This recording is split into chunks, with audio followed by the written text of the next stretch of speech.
Bonjour à tous et merci de nous retrouver dans cette nouvelle vidéo. Alors aujourd'hui c'est lundi, il fait bon de nouveau, donc ça c'est plutôt sympa. On va profiter un petit peu du jardin. Moi aujourd'hui je vais aussi vous parler un petit peu de la logistique. En fait dans 10 jours on va quitter notre Airbnb et puis on va passer le week-end de Thanksgiving, donc du jeudi 22 novembre jusqu'au dimanche 25. 22, 23, 24, 25, oui c'est ça, jusqu'au dimanche 25 sur la route pour aller jusqu'à notre prochaine destination.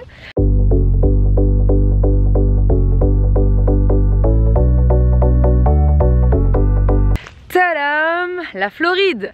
Voilà, parce que on commence à avoir un petit peu froid ici, donc on s'est dit qu'on allait aller chercher le soleil.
Alors pourquoi la Floride?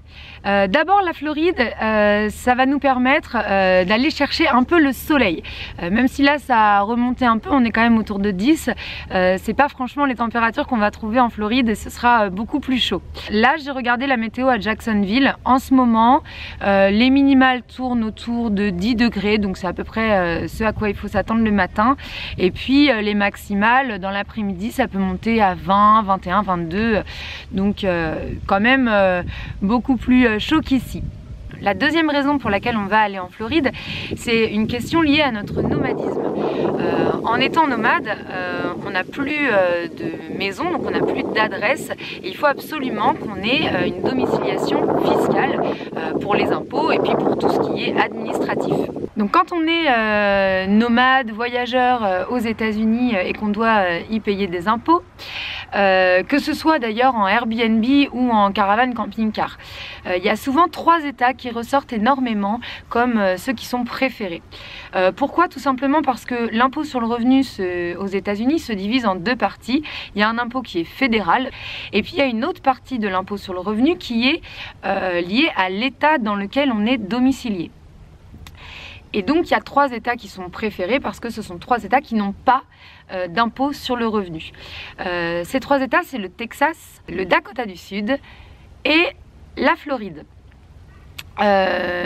Alors pour nous, du coup, après il y a d'autres choses qui entrent en jeu dans le choix qu'on peut faire. Il y a d'autres états hein, qui sont assez déjà qui n'ont pas forcément d'impôt sur le revenu, mais après voilà, il y a différentes règles qui rentrent en jeu et donc voilà, pour nous la Floride, au niveau de l'enregistrement de la voiture, au niveau du permis de conduire pour pouvoir l'échanger, etc. Il y a pas mal de paramètres qui font que la Floride, c'est ce qui va nous faciliter notre domiciliation et toutes les démarches administratives en tant que nomade. La compagnie qu'on a choisie pour toutes ces démarches de domiciliation et qui va nous faire en fait notre transfert de courrier, eux nous fournissent une adresse et cette adresse fait partie d'un county. Donc le county, c'est une région en fait dans l'État. Et c'est au sein de ce county qu'on doit faire les démarches administratives. Donc on a regardé, c'est plutôt du côté de Jacksonville qu'on va aller. C'est pas trop loin de cet endroit-là. Donc voilà, on a une petite zone comme ça qu'on va pouvoir explorer. Donc on descend en Floride pour 3 semaines et on remontera sur la deuxième quinzaine de décembre. Sur Washington DC. Pourquoi 3 semaines? Pourquoi pas plus? Tout simplement parce que dans le test qu'on a établi avec l'entreprise d'Alban, il y a une période charnière pour lui au niveau de son travail qui est la fin d'année. Ça va aussi nous permettre, parce qu'on va pas rentrer en France pour les fêtes, on rentrera un tout petit peu après en janvier, donc ça va nous permettre de passer les fêtes avec nos amis qui sont ici, et donc ce sera plutôt sympa de se retrouver avec eux pour cette période de l'année. Du coup, je vais faire tout ça avec vous, la domiciliation avec l'entreprise qui va nous faire le transfert de courrier, chercher les Airbnb, voir un petit peu ce qu'on peut trouver. Allez! Oh bah dis donc, il y a du trafic sur cette route!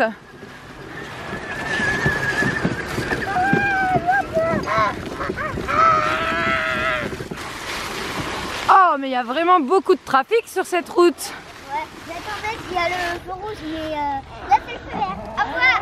Allez, au revoir, bonne route. Bon voyage. On va la doubler. Alors pour ce midi, j'ai fait très simple. J'ai juste les restes de ce week-end. Des différents repas de ce week-end. Donc on a de la semoule, des pois chiches à la tomate, un reste de simili bœuf Yunnan, des petits nems aux légumes.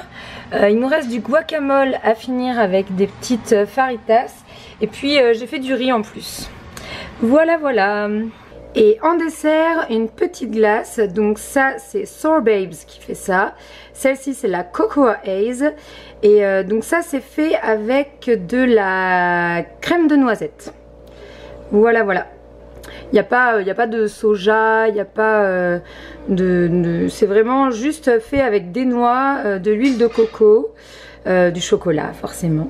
Je vais vous montrer à l'intérieur, c'est quand même super sympa. Voilà, vous voyez là sur le côté, il y a un petit coulis de chocolat, c'est super bon. On l'a bien attaqué, hein, donc là je pense que vu comme le pot est pas très grand, on va sans doute la finir. Voilà, on va se faire plaisir. Alors, je vous retrouve devant mon ordinateur. Donc, Meryl et Layton sont à la sieste et puis on a juste le petit Arlan qui est dans le coin. On va voir comment ça se passe avec lui dans les pattes pour faire cette petite vidéo logistique. Donc, à savoir comment on va trouver notre prochain Airbnb.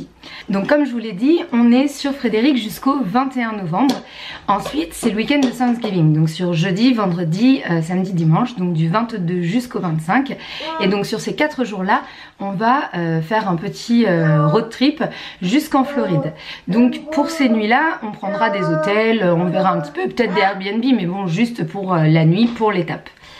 Ensuite, on va prendre un Airbnb pour 3 semaines. Comme je vous le disais, on a la contrainte d'être pas trop loin du county en fait où se trouve l'entreprise qui va s'occuper de notre transfert de courrier et qui va nous permettre d'avoir une adresse fiscale.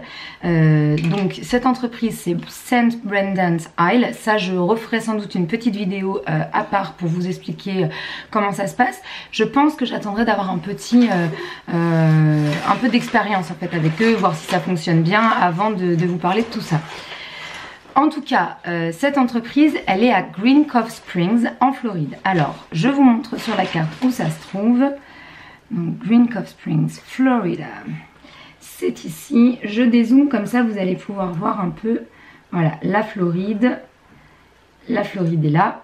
Et donc, vous voyez, on n'est pas trop loin de Jacksonville. Alors, je vais aller sur le site Airbnb. On va taper large, on va juste mettre Florida, comme ça nous mettra tout, parce que je ne sais pas exactement ce qu'on peut trouver dans le coin de Jacksonville ou dans le coin de Green Cove Springs. Et puis ben, après on rezoomera sur la carte en fonction. Donc on va dans Homes. Alors au niveau des dates, donc nous on y sera du dimanche 25 jusqu'au samedi 15. Ensuite, samedi, dimanche, sans doute lundi, on refera la route pour revenir sur Washington DC. Ensuite, et ben, hop, on est 2 adultes, 2 enfants, un bébé. Clairement, il nous faut la place entière, hein, on ne va pas juste se satisfaire d'une seule chambre. Et alors, dans le reste des filtres, j'essaye de... On va voir d'abord avec 3 chambres comment ça se passe, c'est quand même mieux pour nous. Et puis absolument, il nous faut un Pets Allowed, parce qu'avec Willow, c'est quand même vraiment mieux comme ça. Voilà, donc là, ça sélectionne quand même pas mal de maisons. Tac. Avec des prix plus ou moins intéressants. Donc on va quand même aussi mettre un filtre en prix. Nous on sait à peu près ce qu'on peut mettre. On sait aussi qu'avec Airbnb il y a quand même des marges de négociation quand on loue comme ça sur pas mal de temps. Alors voilà, on voit qu'il y a quand même pas mal de biens possibles. Et alors nous, ça serait plutôt dans ce coin là qu'on voudrait rester. Alors là, on a du 65. Lapland. Donc, je vais ouvrir et on va regarder ce qu'il en est. Donc c'est à Crescent City. Il y a 3 chambres. Au niveau du prix, c'est pas mal.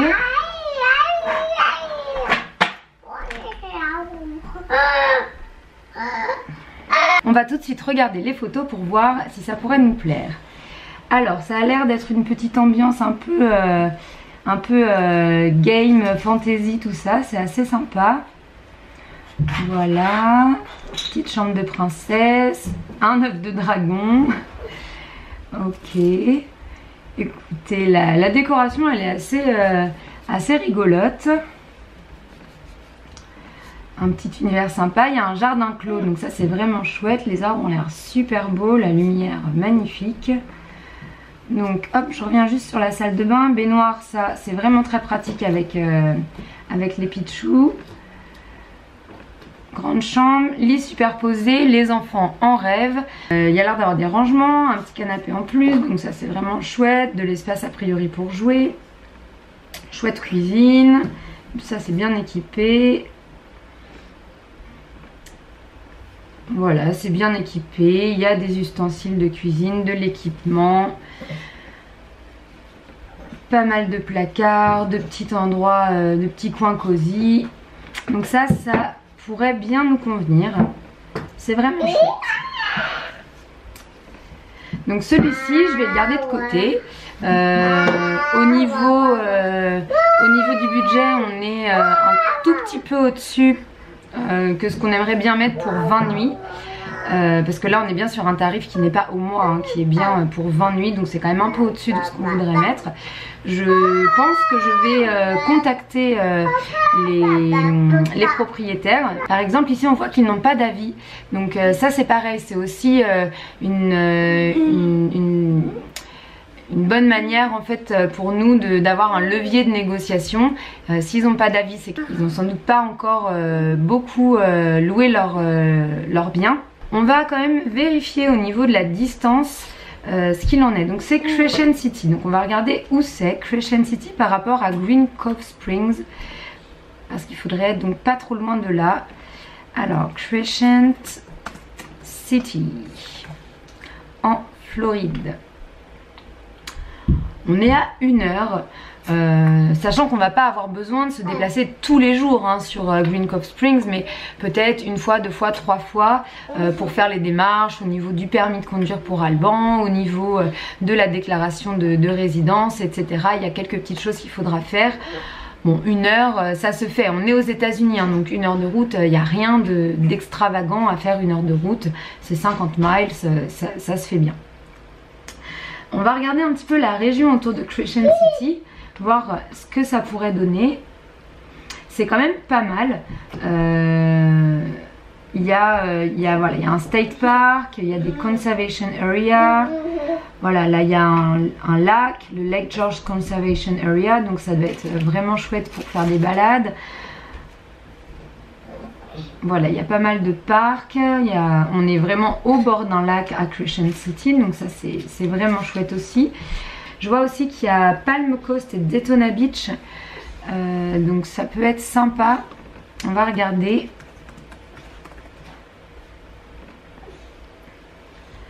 Donc on est à peu près à 1 heure de Palm Coast. Et on est à peu près pareil de Daytona Beach. Sachant qu'il y a aussi un state park ici qui a l'air qui a l'air vraiment bien. Je ne sais pas si vous voyez cette petite photo là qui s'affiche avec cette forêt presque tropicale. Il est super bien noté. Bulow Creek State Park, on va regarder à combien c'est.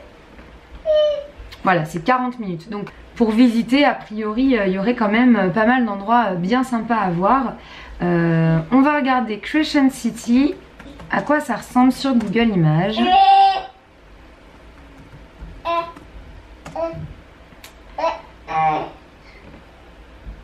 Hop, donc là on voit un petit peu à quoi ça ressemble.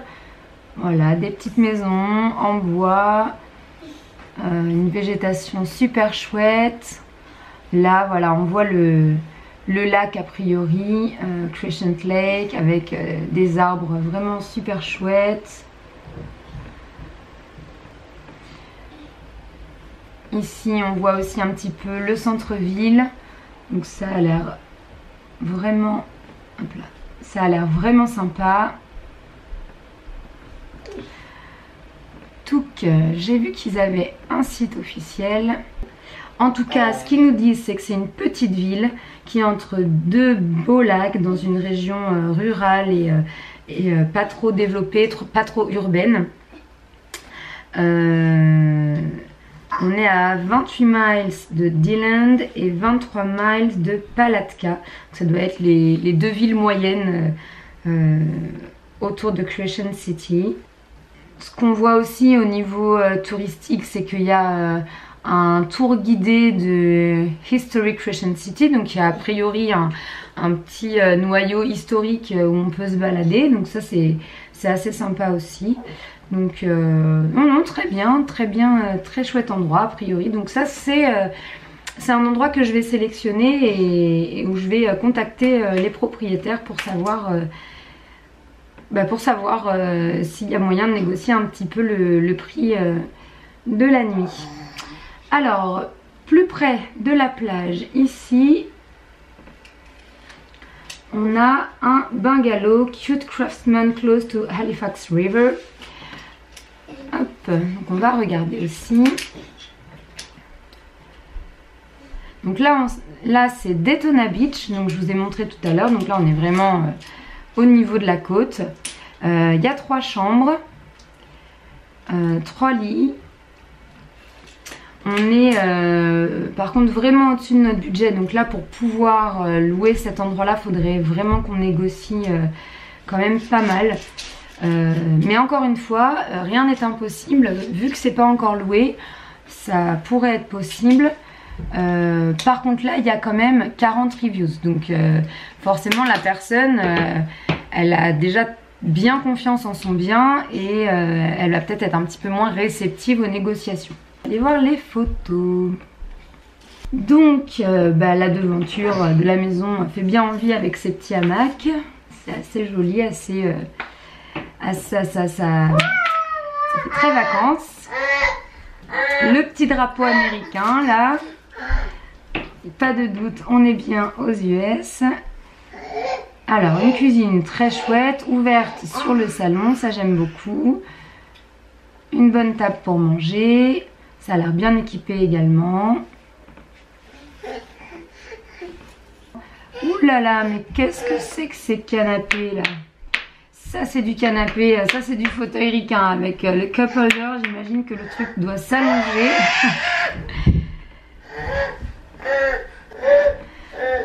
Les chambres très bien. J'ai pas trop vu d'espace extérieur. Je sais pas si c'est précisé dans la description. Voilà, s'il le note ici, fully fenced yard. Donc ça c'est vraiment chouette d'avoir un espace extérieur qui est complètement clôturé. Et ben celui-ci on va le sélectionner aussi. Alors quand même avec ce petit budget qui dépasse notre prix à la nuit. Donc on verra si ils sont ouverts à la négociation ou pas. Un peu par là. Qu'est-ce qu'on a ici? On a une maison. On est mieux au niveau du prix. Enfin, pas mieux que la première, mais on est quand même pas mal au niveau du prix. Il faudra sans doute essayer de négocier un petit peu, mais on est pas mal. Il y a 4 chambres. Donc là, à la limite, c'est plus que ce qu'il nous faudrait. Nous, 2 ou 3 chambres, ça nous suffit. Sachant que la 3e chambre, en fait, sert principalement de salle de jeu. Ça nous permet de ne pas avoir les jeux dans le salon comme c'est le cas ici à Harmony Gardens. On va regarder les photos. Donc, c'est mignon comme tout. C'est très bien. La décoration est très soignée. J'aime beaucoup ce linge de lit. Je trouve que c'est très coloré et très mignon. Alors là, a priori, on est sur une douche. Je ne sais pas s'il y a une salle de bain en plus. Il y a 2 salles de bain, j'ai pas vérifié, avec une baignoire. Voilà, il y a de l'espace par exemple ici, sur ce grand lit. On a largement de l'espace ici. Encore une autre chambre.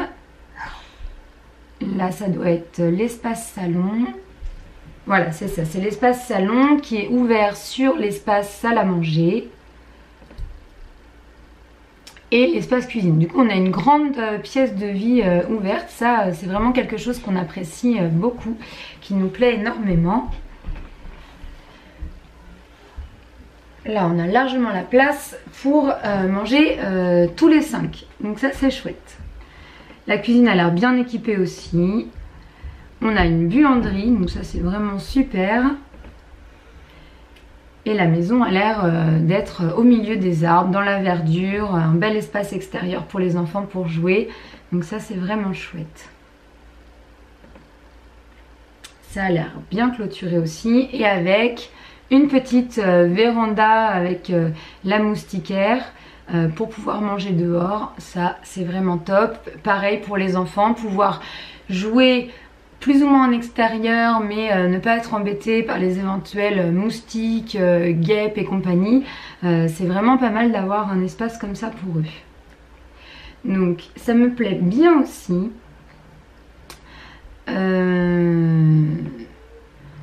A priori, c'est une rue qui est calme mais qui est pas très loin du centre-ville historique. Donc ça pour moi c'est bien de savoir qu'on est qu'à 2 blocs. 2 blocs ça se fait largement à pied. On n'est pas trop loin de Paynes Prairie et Sweetwater Wetlands Park où apparemment on peut voir des alligators. Bienvenue en Floride. Du moment qu'ils viennent pas dans le jardin, ça me va. Bon bah tout ça c'est pas mal. Comme je vous disais, le prix c'est un peu au-dessus de ce qu'on voudrait mais globalement ça peut se négocier. Il n'y a qu'une seule review, donc potentiellement une propriétaire qui va peut-être être plus ouverte que la précédente à une éventuelle négociation. Donc on est bien. On va regarder Micanopy, où ça se trouve. Alors Micanopy.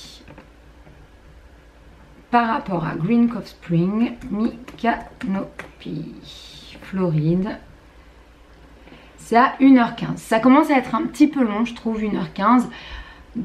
Voilà, l'aller-retour, ça fait quand même une demi-heure de plus par rapport à la première maison.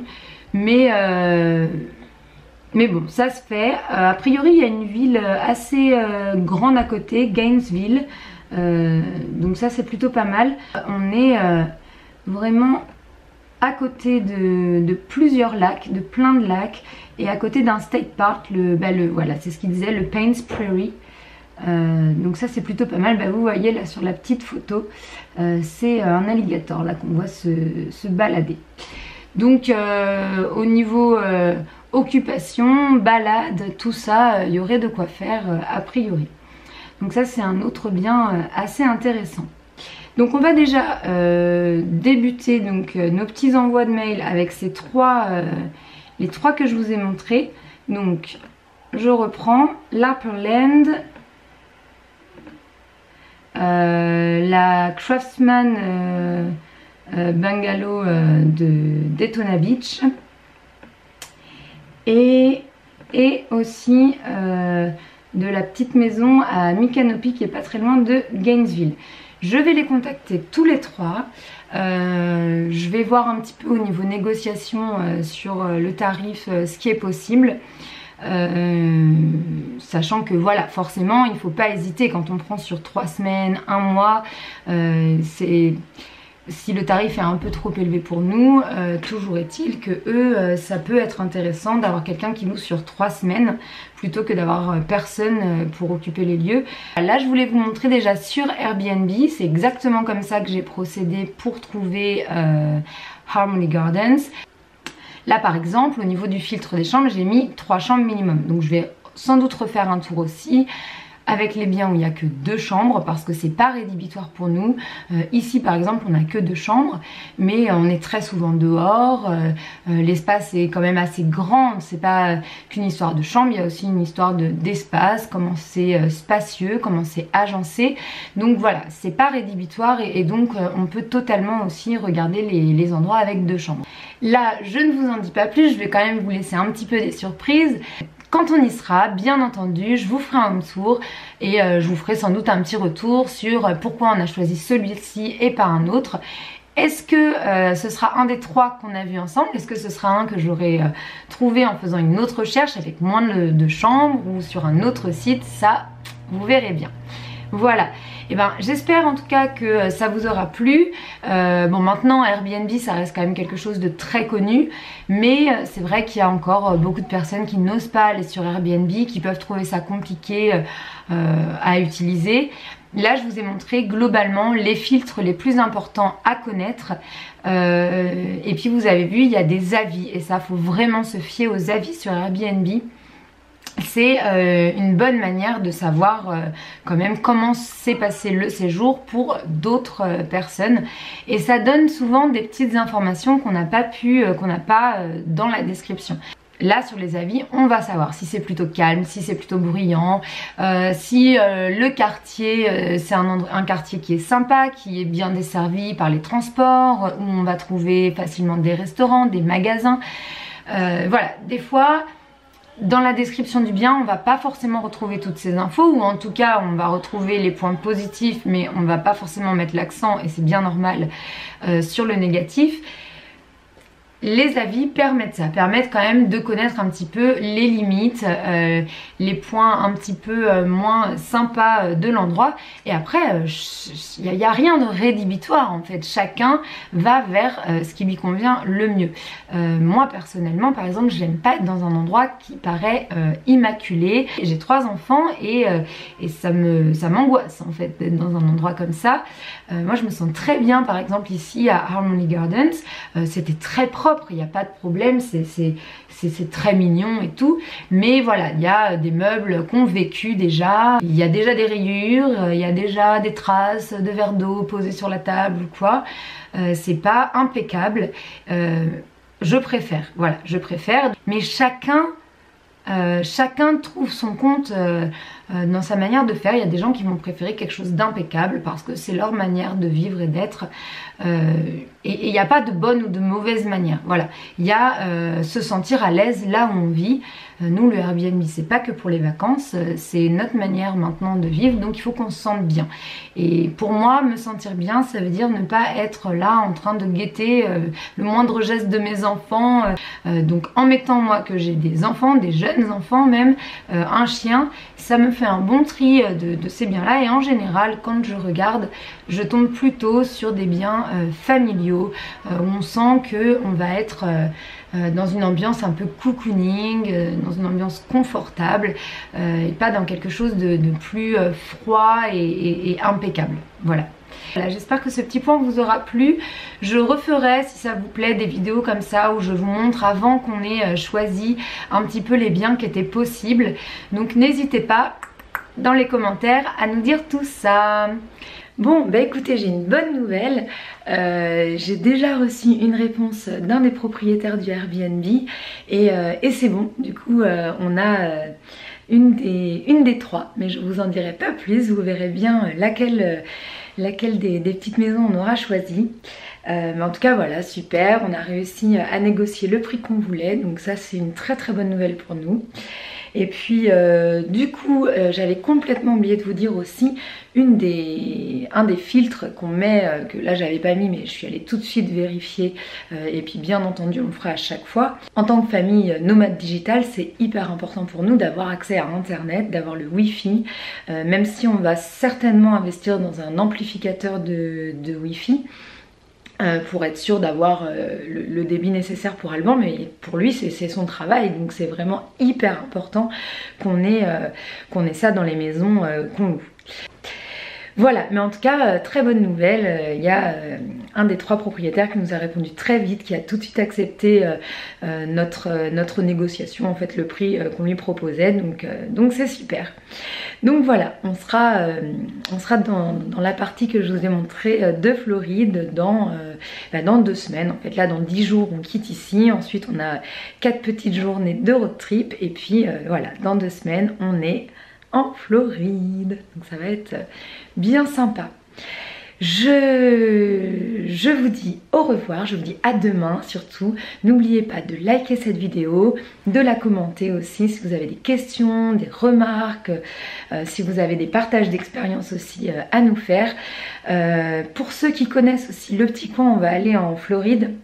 Surtout, on est preneur de tous les bons plans. Donc allez-y, balancez dans les commentaires. Et puis je vous dis à demain. Voilà, ciao!